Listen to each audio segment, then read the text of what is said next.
Martino. Pour l'instant, nos avocats nous disent que tout est beau. Alors, est-ce que vous connaissez le projet de loi 89? C'est un projet très contesté par certaines personnes et certains organismes. C'est la loi visant à considérer davantage les besoins de la population en cas de grève ou de lockout. On va obliger les syndicats qui déclenchent une grève ou les employeurs qui déclenchent un lockout à maintenir des services essentiels. On va les obliger à le faire. Il y a des syndicats qui disent que ça n'a pas de sens parce que ça nous enlève une certaine liberté de faire la grève, ça nous encadre trop. Il y en a d'autres qui disent non, c'est important parce qu'il faut aussi, on le sait, le Québec et la province championne des grèves et il faut prendre en compte la population, les besoins de la population lorsqu'on déclenche une grève. Bref, il y a un débat dans la société et on a décidé d'organiser un débat ici même. Donc, dans le clan de... On appuie le projet de loi 89, c'est Gabriel Giguère, analyste en politique publique à l'Institut économique de Montréal. Merci Gabriel. Bonjour. De se revoir, très content. Et dans le camp du non, on est contre le projet de loi 89. C'est mon syndicaliste préféré, Éric Gingras. Je dis mon syndicaliste préféré, c'est plus parlable, la gang, là. Alors, président de la centrale des syndicats du Québec, merci beaucoup à vous deux. Je vais commencer avec Éric. Éric, pourquoi le mouvement syndical est contre le projet de loi 89? Mais on vient changer les règles du jeu, hein, c'est vraiment ça. Puis on sent que c'est un petit peu une vengeance du gouvernement, là. C'est certain qu'il y a eu plus de conflits dans les 2 dernières années, mais il y a une conjoncture autour de ça, pénurie de main-d'œuvre, inflation à des records, et notamment dans les services publics, vous savez, à la CSQ, très majoritairement dans les services publics, éducation, santé notamment. On a une pénurie, on avait besoin d'attirer et de garder notre monde. Puis, dans les statistiques nommées là d'entrée de jeu en introduction, faut pas oublier que le Front commun, là, quand il fait une journée de grève, c'est 300 associations qui déclenchent une grève. Alors, ça fait gonfler les chiffres. Alors, quand on dit 91% dans les dernières années, ben oui, il y a eu un gros mouvement de grève au Québec qui s'appelle le Front commun, qui a eu lieu en 2023-2024. Puis oui, ça vient modifier les chiffres. Sauf qu'on pourra se parler des 30 ou 40 dernières années. Puis là, ce qu'on sent, c'est que le gouvernement veut changer les règles. J'ai fait comme mon frère. Quand j'ai commencé, mon frère est plus vieux que moi, quand j'ai commencé à gagner au Monopoly, il a commencé à vouloir changer les règles. C'est un petit peu ce qui se passe là, présentement. OK. Qu'est-ce que tu en penses, toi, Gabriel? Pourquoi tu appuies le projet de loi 89? Ben d'abord, les gens qui perdent au Monopoly aujourd'hui, c'est les citoyens, c'est les Québécois et les Québécoises. Je pense que c'est assez clair qu'on a vu une explosion en matière d'arrêt de travail, mais parlons sincèrement, c'est des grèves là, qu'on a vues à plus de 90% depuis 2023. En réalité, ce qu'on voit, c'est un abus de la part des syndicats depuis 2023. Cette explosion-là, on le voit, il y a une banalisation, on n'a jamais vu ça auparavant. Quand vous allez voir le tableau sur Statistique Canada, ce que vous constatez, c'est que le nombre de grèves, on n'a jamais eu ça depuis 1946. Et puis, cet abus-là, il ne prend pas que forme sur les chiffres. Il prend également forme dans le discours des syndicats et dans leurs actions. Je vous rappelle quand même qu'il y a quelques semaines, on a une tête dirigeante d'un syndicat qui s'est permis de dire qu'il faut montrer les gros bras. Je pensais que cette culture-là syndicale était une culture du passé, mais il ne semblerait pas. Et ça, c'est envers le ministre du Travail, Jean Boulet, qui s'est accompagné également de manifestations devant son domicile, ce qui est assez particulier là, en méthode d'intimidation. Et Gabriel, qu'est-ce qu'il y a de différent dans ce projet de loi-là qui n'existe pas actuellement? Ce qui est intéressant ici, ce qu'on voit, c'est que le ministre, devant cet abus de la part des syndicats, cette explosion de grève-là, dit c'est parce que la population est constamment prise en otage. Je pense que c'est assez clair. Le constat, il est là, il est frappant. Et donc, le ministre veut s'adjoindre des pouvoirs de s'assurer d'avoir un maintien de service minimal. Quand les jeunes ne peuvent pas aller à l'école parce qu'il y a des grèves, quand les petits ne peuvent pas aller au CPE, je pense que c'est une question de gros bon sens. La dynamique, elle a changé depuis 2023. Les solutions doivent changer également.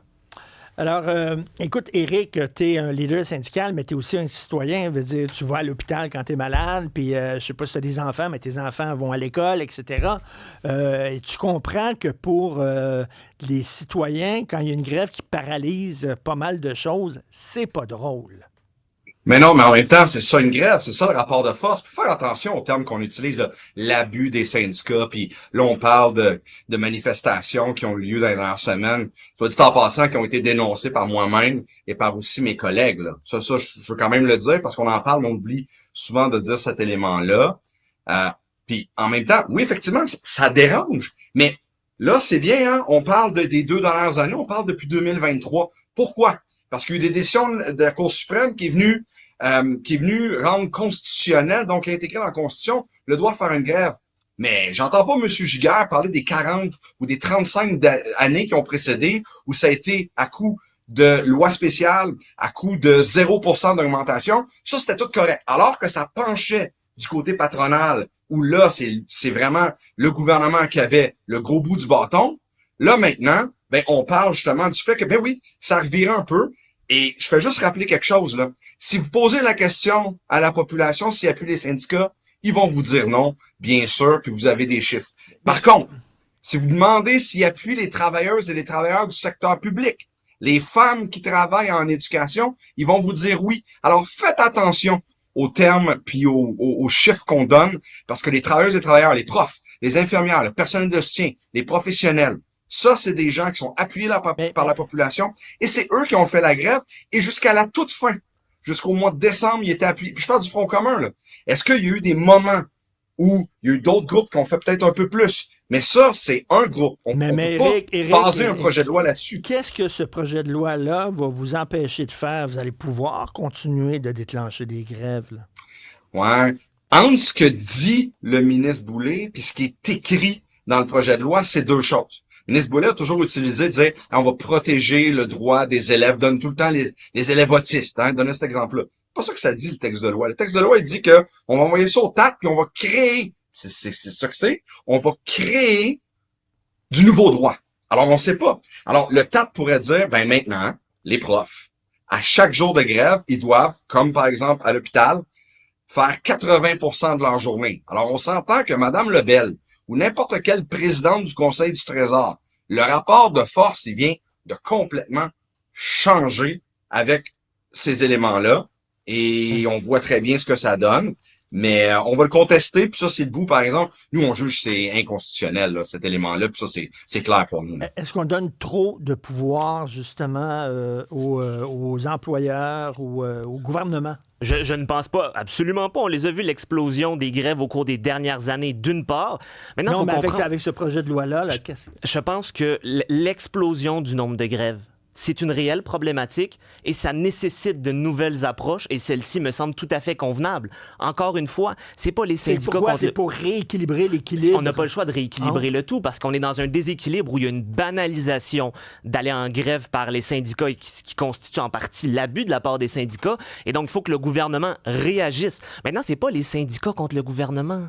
C'est les syndicats contre la population. Quand on peut pas traverser parce que la Société de transport du Québec est en grève, quand les parents, en 2023, la mère de famille qui doit rester à la maison à cause des grèves en enseignement parce que le petit peut pas aller au primaire puis qu'elle revoit le film rejoué en 2025 parce que le plus jeune peut pas aller en CPE, c'est les Québécois et les Québécoises. C'est pas juste ceux qui ont 30 ans, ceux qui ont 7 ans aussi, là. Éric, mais cette même population-là, mais la même population appuie ces travailleuses-là. Donc, ce que j'entends là, c'est que la population n'aime pas la grève. Moi, je n'aime pas la grève non plus.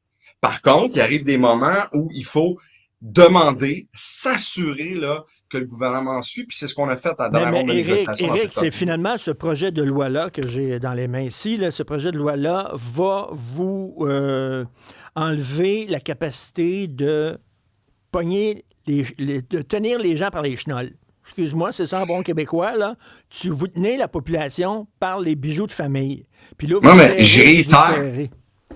Non, je réitère que dans la dernière ronde de négociation du secteur public, et c'est vrai avec les CPE aussi, jusqu'à la dernière journée, la population appuyait. Alors, les seuls qu'on tenait, c'est effectivement le gouvernement, parce qu'il voulait respecter là son espèce de cadre que lui s'était fixé, alors qu'une négociation, c'est de trouver un juste milieu, ce qu'on a fait. Mais je veux juste le rappeler, là, il existe des règles présentement on va les contester parce que ce qui est sur la table n'a juste pas d'allure là, au niveau du projet de loi. Mais actuellement, Gabriel, là, ils sont obligés, là, quand les grèves dans le milieu de la santé, par exemple, de maintenir des services minimums. Là. Oui, maintenant, il faut également, et on l'a vu encore une fois, pour les jeunes en éducation, c'est ça qui est important, c'est que le gouvernement puisse agir quand on a vu essentiellement au cours des dernières années le hold-up des syndicats de la population québécoise. Maintenant, il faut également recentrer ça, là. Dans le premier trimestre de 2025 sur Statistique Canada, c'est 22 % de la population, mais 91 % des arrêts de travail qui sont des grèves à 90 % au cours des 3 dernières années. Vous imaginez le déséquilibre? Il faut agir. Il faut agir parce que la dynamique, elle a changé au Québec. Les grèves les syndicats ont banalisé le recours à la grève et c'est toujours la population qui paye le prix. Mais mettons, là, si effectivement, ils sont obligés de maintenir certains services, mais tu leur enlèves comme un pouvoir là, de négociation parce que il faut que la population soit un peu en calvaire puis fasse pression auprès du gouvernement pour régler au plus vite.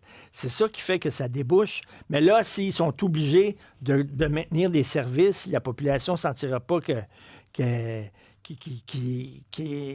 une négociation en jeu. Là, oui, tu comprends? Il y a quand même une dynamique de service minimal d'abord. Ensuite de ça, on l'a vu en 2023, il y a une grosse pression. Tout le monde est en grève. La pression fait en sorte que le gouvernement fait une genuflexion devant les gouvernements. Puis ça fait en sorte qu'un point de pourcentage cédé aux syndicats, c'était une pression supplémentaire sur les dépenses publiques en rémunération de 500 millions. Donc, à 17,4 % sur 5 ans, ce qu'on constate, c'est qu'à l'heure où on se parle, c'est une pression supplémentaire de 2 milliards sur un déficit de 13,6, puis dans 2 ans, ça va être 4 milliards. Donc, il y a un impact à aller au niveau de la population, essentiellement dire on est en grève tout le monde, et puis finalement, le gouvernement, il n'y a pas de marge de manœuvre. Tout le monde, les enseignants sont pas là. Gabriel, on veut rééquilibrer le rapport de force, mais là, est-ce que ça donne trop de force au gouvernement? Est-ce que le levier va pencher trop vers le gouvernement puis passer envers les travailleurs? J'ai envie de vous dire, il est tellement penché du côté des syndicats. Les 3 dernières années nous l'a démontré. Il est tellement penché du côté des syndicats qu'on verra. Moi, je pense que c'est un rééquilibrage qui est tout à fait nécessaire aujourd'hui au Québec. Les chiffres le démontrent. Ouais, mais arrêtons de se baser sur 3 ans, là. On peut pas changer les règles parce que depuis 3 ans, où est-ce qu'on était pour changer les règles en 2005 avec l'imposition d'une loi spéciale de 7 ans avec moins de 8 % d'augmentation puis les 3 premières années à zéro. Personne n'en a parlé quand il a fait ça en 2010 avec des bas salaires aussi. Alors, quand vous me dites que les femmes sont allées chercher 1 point de pourcentage de plus dans le secteur public, les profs, les professionnels, le personnel de soutien, les collègues infirmières, les CPE, puis on dit que ça n'a pas de bon sens. Moi, je m'excuse là-dessus. Là. C'est un rattrapage, c'est conjoncturel. Mais moi, je fais juste vous rappeler, là, pour l'information, là, les 40 dernières années à la CSQ, qui représente la majorité du secteur de l'éducation, là, on a fait entre 25 et 30 journées de grève en 40 ans, tout dépendant de la catégorie d'emploi. 25 à 30. On n'est pas dans l'hécatombe. Comment vous avez dit ça? Le hold-up? Non, pas du tout. Ce sont des... Monsieur Gingras, je veux quand même rappeler, 3 ans, c'est beaucoup. La population québécoise n'y arrive pas un matin avant quand quelqu'un se réveille qui ne voit pas un grève ou une intention de grève dans l'espace médiatique. Donc, je vais rappeler qu'il faut quand même pas attendre 20 ans avant d'agir. Je pense que les 3 dernières années l'ont démontré. Il faut un rééquilibrage parce qu'aujourd'hui, à l'heure où on se parle, il y a un abus de la part des syndicats et c'est la population si on qui n'améliore pas les salaires, là, mettons, pour les jobs de profs et les jobs dans le milieu de la santé, puis si on n'améliore pas les conditions de travail, là, les gens n'iront plus prendre ces jobs-là. Ça leur tentera pas. Puis là, on va se retrouver où on ne pourra pas offrir des services aux gens parce qu'il va y avoir une pénurie de main-d'œuvre. C'est un bon point. Je pense qu'il y a une différence entre dire 1 point de pourcentage et 6-7 points de pourcentage, comme on a vu dans la négociation. C'est 500 millions par point de pourcentage supplémentaire. C'est ce que je dis. Je suis pas en train de dire que les infirmières ne doivent pas avoir un point de pourcentage supplémentaire. Donc ça, il faut être très clair. Moi, je veux juste qu'on prenne un pas de recul. Et quand on regarde la situation des 3 dernières années, la surreprésentation du Québec sur la scène canadienne en matière de grève, c'est problématique. Il faut agir. On peut pas juste regarder le train pendant 10 ans puis se dire, c'est normal, les syndicats vont faire ce qu'ils veulent au cours des prochaines années. On va continuer également dans la rhétorique des gros bras. Puis allons-y comme ça. C'est inacceptable pour les Québécois et les Québécoises. C'est pas une rhétorique qu'on tient sur les gros bras. Quand on représente à la CSQ plus de 80% de femmes, c'est pas un discours qu'on a. C'est pas parce que ça a été dit une fois, puis après ça, ma collègue s'est réexpliqué tout. Mais moi, ce que je veux juste vous dire, là, le seul bout où je suis capable d'être d'accord avec vous, Monsieur Giguère, là, puis je vais faire un effort. comme bon syndicaliste, je vais trouver, je vais faire un effort, c'est que peut-être qu'on aurait pu s'asseoir, c'est ce qu'on a proposé au ministre Boulay, là, de dire, il y a un enjeu depuis 3 ans. Est-ce qu'on peut s'asseoir, parce que c'est ça le dialogue social, et malheureusement, le ministre Boulay était un apport du dialogue social. Combien de fois il a déposé des projets de loi dans les différents organismes pour dire, est-ce qu'on peut travailler? C'est quoi le problème? C'est quoi la solution? C'est ce qu'on lui a demandé. Puis je rappelle, ce projet de loi-là, on l'a appris dans le journal le 23 décembre. Et ça, c'est venu frustrer. Parce qu'on aurait pu s'asseoir et dire, voilà, il y a des problèmes. Qu'est-ce qu'on peut faire? Ça n'a pas été fait, c'est ce qu'on a demandé de faire. Mais imaginez, là, si vous me dites que le ministre du Travail, Jean Boulet, est quelqu'un qui veut le dialogue et qui a attendu 3 ans pour ça, c'est parce qu'il était temps, là. Si ça aurait été quelqu'un de beaucoup plus direct, il aurait probablement agi avant. En regardant les chiffres de 2023, de 2024, c'est probablement dit, on va regarder en 2025, puis finalement, ça continue à exploser le nombre de grèves. Maintenant, il faut aussi être clair, là. J'ai l'air de pousser l'agenda du gouvernement. Je suis très critique en matière de finances publiques, d'énergie, tout ça. Mais à un moment donné, on a un constat. On a un constat, puis on regarde l'explosion des grèves, puis on se dit, la situation, elle a changé.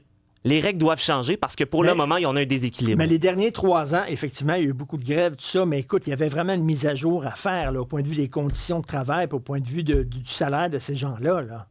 Je comprends tout à fait. Moi, ce que je dis, c'est qu'avec ce changement-là, avec ce changement de dynamique, en 2025 également, là, je veux dire, en 2024, c'est là qu'on a eu la convention collective déréglée. Et en 2025, on voit encore une augmentation des grèves, une surreprésentation du Québec au Canada. Ça l'oblige, le gouvernement du Québec, à agir. Ça l'oblige à dire, la dynamique des syndicats, elle a changé. L'abus syndical est encore là. Et donc, il faut que j'agisse. Sinon, c'est la population québécoise, au final, qui est prise en hold-up. Merci à vous deux pour cet échange très fructueux. J'imagine que... Oui, Éric, je te laisse. Non, j'allais dire quel beau mot de la fin, abus des syndicats, etc. C'est correct. OK, je te laisse le mot de la fin, alors. Non, c'est correct. C'est juste, je reviens sur le fait que on parle de 3 ans. Quand il y avait un déséquilibre du côté patronal, j'aurais aimé ça que des gens de l'Institut économique de Montréal sortent puis disent, ça n'a donc pas de bon sens que le gouvernement peut faire des lois spéciales. Donc, c'est un peu ça présentement. Vous sortez rien quand il y a un déséquilibre qui désavantage les syndicats, mais pas quand il y a un déséquilibre. Moi, c'est cette année que j'ai analysé le tout. Là. Donc, j'arrive avec les chiffres de cette année. Okay. Merci beaucoup à vous deux. Alors, c'est bon. Gabriel Giguère de l'Institut économique de Montréal, Éric Gingras de la Centrale des syndicats du Québec. Merci. Bonne journée. Merci à vous deux.